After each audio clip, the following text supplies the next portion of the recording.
జాలీ LLB 3 ఈ cinema దేని గురించి అంటే నేను క్లియర్ కట్ మీకు ఒక షార్ట్ గా చెప్పేస్తా. ఈ మూవీ చూడని వాళ్ళు ఎవరైతే ఉన్నారో ప్రతి ఒక్కరు వెళ్ళి ఈ మూవీని చూడండి.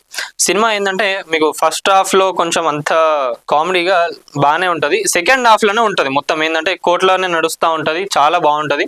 మెయిన్ కాన్సెప్ట్ వచ్చేసి ఏంటంటే ఈ ల్యాండ్ ఎక్వేషన్స్ ఏవైతే ఉంటాయో జనరల్ గా మనం చూసుకున్నట్లయితే ఈ పెద్ద పెద్ద కంపెనీస్ అందరూ కూడా వచ్చి ఒక గ్రామాన్ని తీసుకొని మేము డెవలప్ చేస్తాం, ఇక్కడ పైలట్ ప్రాజెక్ట్ కింద దీన్ని డెవలప్ చేస్తాం, మాల్స్ వస్తాయి, రేస్ ట్రాక్ వస్తుంది, బడా బిల్డింగ్స్ వస్తాయి అని చెప్పి అక్కడ ఉన్న రైతులందరినీ కూడా వాళ్ళ భూములు లాక్కోవడానికి వాళ్ళకి ఇంత పైసలు ఇస్తామని చెప్తారు. కానీ వాస్తవంగా ఎవరు కూడా ఇవ్వరు.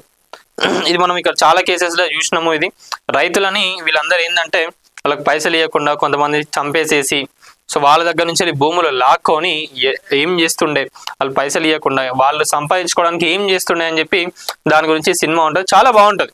ల్యాండ్ ఎక్వేషన్స్ చేసినాక బడా కంపెనీస్ అందరు కూడా వీళ్ళు ఫార్మర్స్ అందరూ ప్రొటెస్ట్ చేస్తే వాళ్ళు ఒకటి చెప్తారు అన్నట్టు, మేము రీసెర్చ్ చేసినాం ఇక్కడ ఈ ఏరియాలో ఇది వస్తే ఇంత చాలా డెవలప్ అవుతుంది, బాగుంటుంది, ఫార్మర్స్ కూడా ఎన్నేళ్ళు వీళ్ళు ఫార్మింగ్ చేసుకుంటూ ఉంటారు, వాళ్ళకి కూడా ఒక మంచి లైఫ్ స్టైల్ ఉంటుంది కదా అని చెప్పి వాళ్ళు అంటూ ఉంటారు.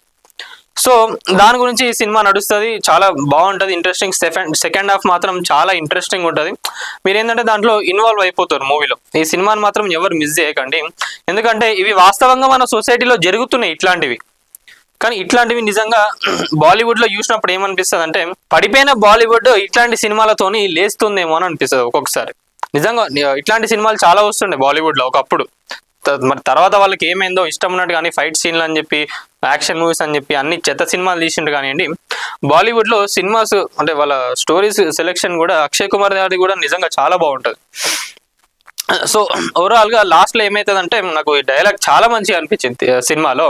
రైతులందరూ అంటే మన భారతదేశం డెవలప్మెంట్ కోసం రైతులందరూ భూములను ఇల్లులు ఇస్తారు, సరే మరి అంటే ఈ సినిమాలో ఉన్న సీన్ మరి నిజంగా ఇది ఎక్కడైనా జరిగిందో ఏందో కూడా తెలుసుకోవాలి, జరిగే ఉంటది.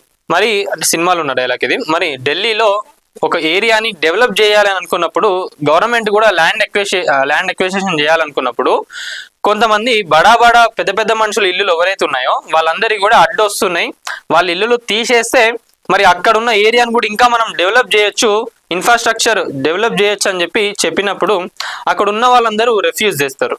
అంటే వీళ్ళకి ఒక న్యాయం ఉంటుంది, రైతులకు ఒక న్యాయం ఉంటుందా? మరి మీరు కూడా దేశం కోసం ఇన్ఫ్రాస్ట్రక్చర్ డెవలప్ చేయాలన్నప్పుడు మీ బడా ఈ బిజినెస్ మ్యాన్స్ ఎవరైతే ఉన్నారో మీరందరూ కూడా మీ ఇల్లు ఇవ్వచ్చు కదా. ఆ కాన్సెప్ట్ ఏదైతే తీసుకున్నారో నిజంగా లాస్ట్ లో చాలా బాగా అనిపించింది నాకు. సో ఇన్ డీటెయిల్ గా వెళ్తే మీకు కూడా ఇంట్రెస్ట్ రాదు. సో జాలీ ఎల్ఎల్బి 3 ఎవరైతే ఇంకా చూడలేదో ఈ మూవీని చూసి అట్లనే చూసిన వాళ్ళు ఎవరైతే ఉన్నారో మీకు ఈ మూవీ ఎలా అనిపించిందో ఒక్కసారి కామెంట్స్ లో తెలపండి.